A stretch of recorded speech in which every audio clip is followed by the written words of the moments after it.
Michoacán es un estado al suroeste de México donde se concentra el conflicto más grave que ha vivido ese país en los últimos 20 años. Son 270 kilómetros de costa con el Pacífico y en línea recta con Ciudad Juárez, la principal entrada de cocaína a los Estados Unidos.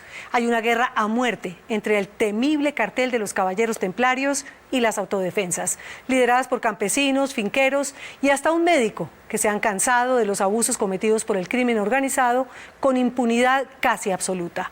Manuel Rueda está en las trincheras de Michoacán.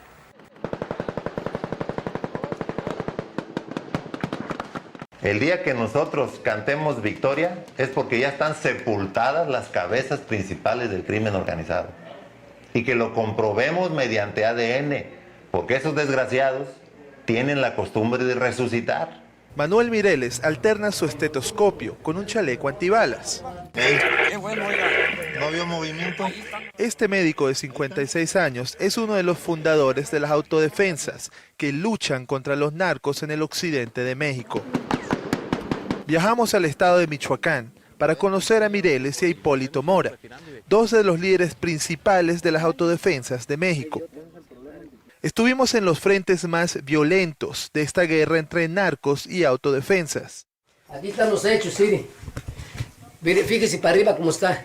Y encontramos unas historias sorprendentes sobre el alcance del crimen organizado en algunas partes de este país.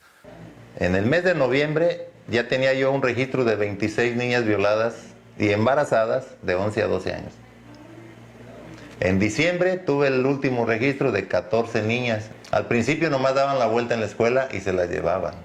No, al último ya se metían hasta los salones. A ver tú, al principio las chiquillas gritaban y pataleaban y al último ya nomás agachaban la cabeza y se iban.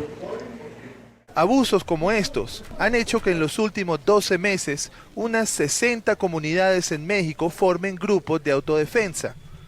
Son grupos con diversos tipos de armas y la mayoría carecen de entrenamiento militar. Pero luchan contra mafias que ya no solo exportan drogas, sino que también extorsionan a poblaciones enteras y amenazan a sus integrantes. Ya no podemos confiar en las autoridades porque las autoridades ya no hacen justicia. Esta lucha contra los narcos comenzó en lugares como La Ruana, una población de 10,000 personas en el estado de Michoacán. Y es obvio que... Acá conocimos a Hipólito Mora, un agricultor de limones que ahora se ha convertido en uno de los principales líderes de las autodefensas de esta región. Ahí de este lado estábamos nosotros cuando iniciamos. ¿Esta es una entrada al pueblo? Sí, esta, aquí como vamos. Esta era la más peligrosa cuando iniciamos. Hasta hace poco La Ruana era dominada por los Caballeros Templarios, un cartel pseudo-religioso que tomó su nombre de una orden medieval y hasta publicaba manuales de conducta con imágenes de esa época. En la entrada al pueblo, los templarios construyeron una capilla en honor a su organización. Sus líderes vivían en grandes casas que no solo se financiaban con el dinero del narcotráfico, sino también con los impuestos que se le cobraban a los negocios locales. Y ellos les cobraban a casi todo el mundo aquí, a los carniceros, aquí hay unas carnicerías, les cobraban de 700 a 1,000 pesos por cada vaca que mataban. Ya el negocio principal de ellos era la extorsión. Les dejaba más que la droga. La extorsión en esta zona fue tan amplia que tocó artículos como las tortillas, los pasajes de bus y la cosecha de limón. Pero en febrero del 2013 la población se rebeló. Con Mora al frente juntaron sus armas y sacaron a los narcos de este pueblo. No nos dejaron otra opción, pelear o pelear, defendernos. Ahora, La Ruana vive en un permanente estado de alerta. Los miembros de las autodefensas patrullan las vías con armas semiautomáticas y han instalado barricadas desde donde cuidan las entradas al pueblo. Los templarios han tratado de retomar esta población, pero con la ayuda del ejército, los hombres de Mora han podido replegar al cartel. Aquí el ejército ahorita está ayudando a proteger. Y le agradecemos mucho que nos esté protegiendo aquí. ¿Qué pasa si el ejército se va? Entonces sí van a tratar de entrar a asesinar gente aquí. Le pido a Dios que no se vaya. A solo una hora en la población de Tepalcatepec hubo varias razones para que la gente se armara. Los habitantes de este pueblo cuentan que los narcos se llevaban niñas de la escuela local y las violaban, sin que la policía hiciera nada al respecto. Cuando yo decidí iniciar esto, fue cuando llegó una niña de 11 años de edad con un bebé de 3 meses. Esta niña la embarazaron a los 10 años. Entonces le dije, ¿quién es tu papá? Pues fulano y tal, dice, pero es campesino, pasa el campo. ¿Y quién es tu mamá? Pues es una señora, pero anda lavando ropa. Entonces, ¿quién es el papá del niño? Dice, pues no sé. Las autodefensas de este pueblo son lideradas por Manuel Mireles, un médico que también administra el centro de salud. Mire para arriba. Mireles cuenta que la población local aguantó la extorsión y los secuestros por varios años, pero las cosas cambiaron cuando el grupo de los caballeros templarios amenazó a las hijas de los más ricos. Tepalcatepec tiene una asociación ganadera de 1,800 ganaderos. Yo no soy ganadero, pero mi padre sí. Entonces, sé cómo está el movimiento internamente. Le llegaron a un ganadero, por darte un ejemplo, no voy a decirte nombres. Ese solo ganadero tiene 200 vaqueros atendiéndole su ganado. Y tiene hijas bonitas. Le llegaron a él 4 días antes de que se levantara el movimiento.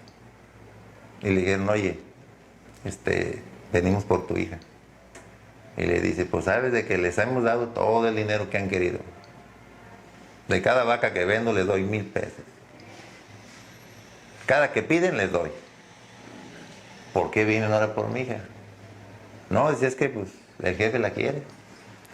Dice, pues dile al jefe que si tiene más de 200 gentes, venga por ella. Dile. Yo aquí tengo 200 y están bien armados.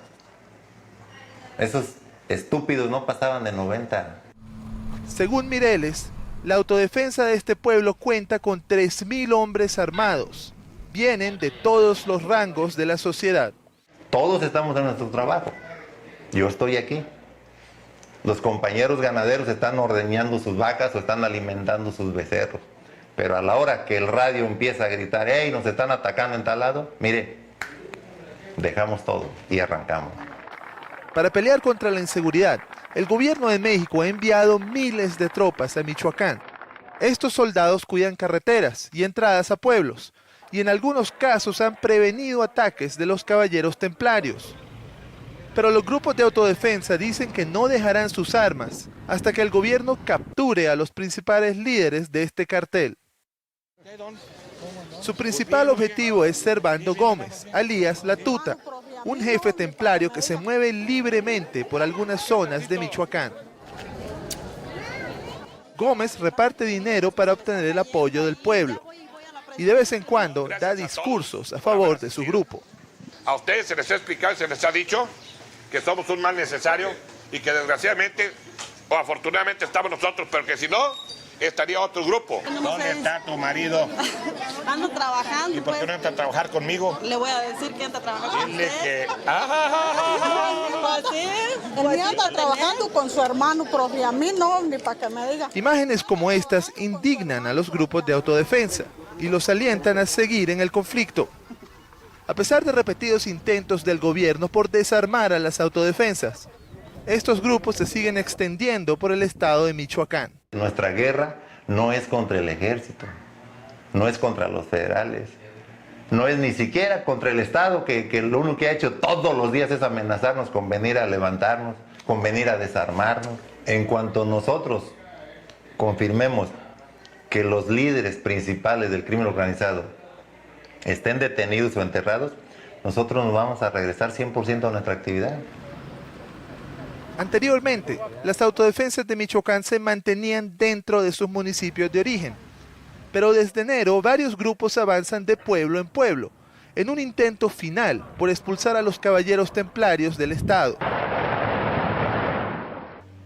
Instalan barricadas en las poblaciones a donde llegan e intentan obtener el apoyo de los locales. Necesitamos que la gente se siga sumando y que no hagan caso de lo que el otro grupo les dice, de que nosotros llegamos a saquear negocios, a violar mujeres. La gente que va entendiendo que esta es una buena causa sale, como ahorita ya lo vieron, hubo quien vino y nos trajo.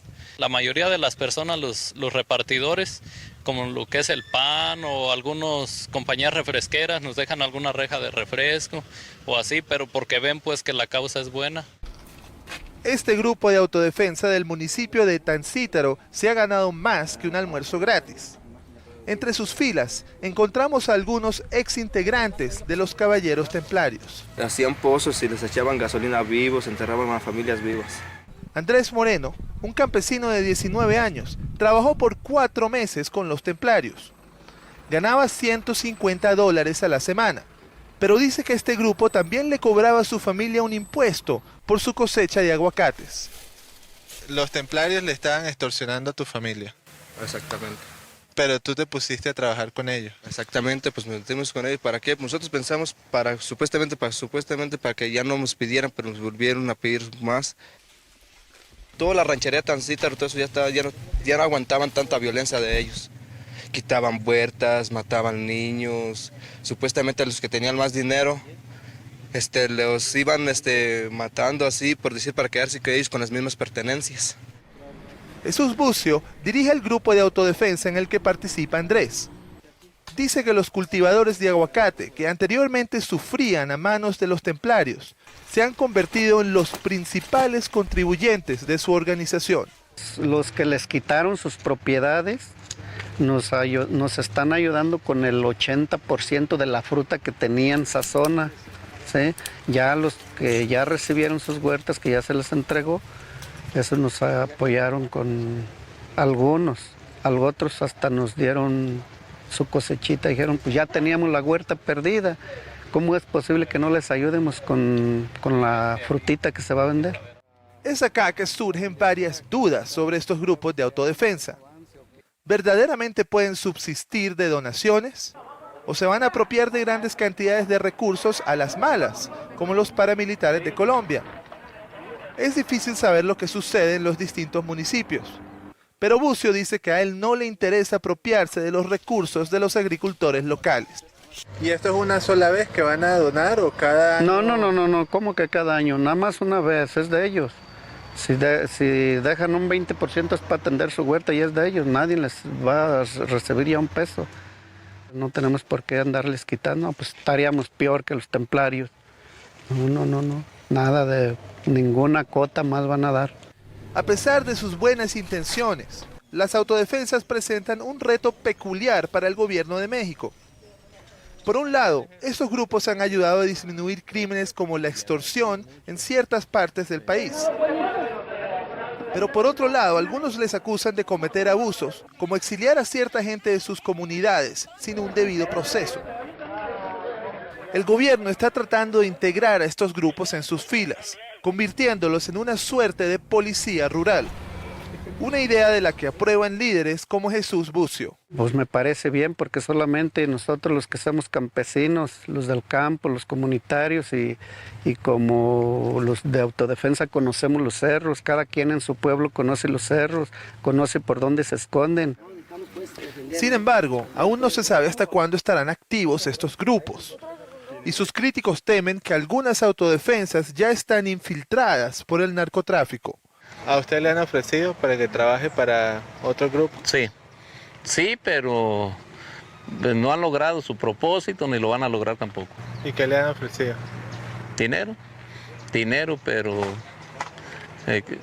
como le digo, no hay forma de arreglarnos. El arreglo es que se vayan ellos y que nos dejen vivir en paz. Es difícil saber cómo evolucionarán estos grupos de autodefensa, pero lo más seguro es que no dejen sus armas, mientras el cartel de los Caballeros Templarios siga operando en Michoacán. Ya no es cosa de que nosotros queremos, sino es todo Michoacán quien quiere liberarse de ellos. Los integrantes de estas autodefensas saben que se han metido en una peligrosa guerra contra los narcos. Aguanta, tú no te vas a morir. Pero muchos de ellos prefieren seguir peleando para mantener su libertad. Es mejor morir con honor que vivir de rodillas.